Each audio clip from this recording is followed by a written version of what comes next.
Risk mitigation is a very important part of the overall risk management process. Starting point is you need to assess what your risk is.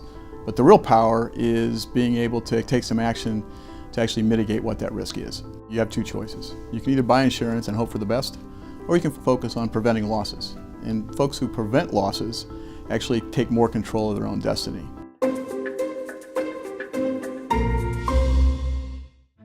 The FM Global Resilience Index is a one-of-a-kind data-driven model that ranks resiliency in over 130 countries in terms of their ability to either prevent risk, loss, or mitigate that loss should it happen.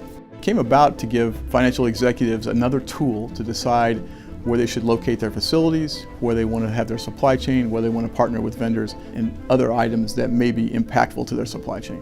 So if you take a look at where the rankings turned out, at the top of the list in terms of resilience is Switzerland and the other Nordic countries, and that's because they don't have an outside reliance on oil. They have great economies, lack of corruption, not exposed to natural catastrophes.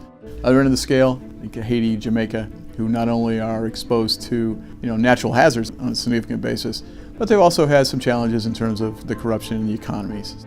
Some things that were surprised was the inherent cyber risk in France, where their cyber score decreased a little bit. And that's because of the inherent cyber risk is increased when there's a restriction in civil liberties, because civil liberties allows people to do more experimentation with cyber solutions. So if there's less cyber solutions available, it has a tendency to drive that score down a little bit, which is just the opposite of Taiwan. Taiwan, we saw a great increase in civil liberties, which allows more investigation in terms of cyber protection.